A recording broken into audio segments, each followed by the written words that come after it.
2016년도에 오피스텔 보증금으로 7천만 원을 올려받았습니다. 이 7천만 원을 갖고 어디에 투자할까 많이 고민을 했습니다. 금액이 그렇게 많지 않아서 투자처가 마땅하지 않았습니다. 경매 물건도 찾아보고 아파트 지분 경매도 찾아보았습니다. 남양주와 덕소의 오래된 아파트 재개발도 알아보았습니다. 그러던 중에 8호선 지하철 연장선이 암사에서 별내역까지 연장된다는 것을 알았습니다. 8호선 연장선이 개통이 되면 가장 수혜가 받을 곳이 구리역, 다산, 별내가 수혜를 많이 받을 것으로 예상이 되었습니다. 지금은 구리에서 강남 출퇴근하려면 1시간 이상 소요가 됩니다. 이것이 지하철이 개통이 되면 30분 정도로 단축이 될 것입니다. 이 2016년에는 지하철 개통이 되려면 아직 많이 남아 있었지만 개통이 된다면 우리는 서울보다도 교통이 더 좋아질 것으로 예상을 했습니다. 자, 그래서 일단 구리시로 임장을 가기로 했습니다. 구리역 앞에 있는 인창아파트와 도농역의 힐스테이트나 하나 꿈의 그린을 보려고 했습니다. 먼저 구리 인창동 단지 24평을 보았습니다. 서양 2개 3억 1천만 원, 남양 1개 3억 1,500만 원, 이렇게 3개를 보았습니다. 전세가는 2억 4천에서 2억 5천만 원이었습니다. 7천만 원이면 전세를 안고 충분히 투자가 가능했습니다. 하지만 아파트를 봤더니 20년이 지난 아파트라서 그다지 마음에 들지는 않았습니다. 그래서 고민을 했습니다. 그런데 여기서 의문이 한 가지 들었습니다. 1000세대가 넘는 아파트 단지에서 왜 매물이 3개밖에 없을까?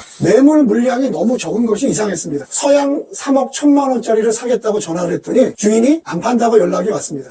그래서 매물을 다시 걷어들인다는 느낌이 있었습니다. 자, 이것은 뭘 얘기해 주냐? 추후에 가격이 많이 올라가겠다는 생각이 들었습니다. 그래서 여기서 우물쭈물 하다가는 이 가격으로는 살 수 없겠다. 앞으로 아파트 가격이 많이 올라가겠다는 것을 직감적으로 느꼈습니다. 그래서 바로 남양 아파트 주인한테 연락을 해서 사겠다고 했습니다. 주인 앞에서 200만 원만 깎아달라고 했더니 150만 원을 깎았습니다. 그래서 결국에는 3억 1,350만 원의 매매 계약을 하기로 했습니다. 그런데 수중에 갖고 있는 돈이 한 푼도 없었습니다. 아파트를 매매하려고 간 것이 아니라 한 번 구경해보자 라는 마음으로 갔기 때문에 돈은 안 가져갔었던 거죠. 그래서 어떻게 할까 하다가 일단 근처에 ATM기를 찾아갔습니다. 현금으로 70만 원을 찾아서 일단 70만 원을 매도자한테 주었습니다. 그리고 계약서를 다 작성한 후에 집에 와서 300만 원을 더 붙여줬습니다. 그리고 잔금은 부동산에서 2억 5천만 원의 전세 계약을 하기로 하고 전세 계약이 완료가 되면 전세 보증금으로 2억 5천만 원을 주기로 했습니다. 전세 계약자는 중개사가 책임지고 찾아주기로 했습니다. 잔금 계약 기간은 계약일로 3개월까지 넉넉히 잡았습니다. 그렇게 본의 아니게 갑자기 아파트를 매매하게 되었습니다. 자, 그러던 중에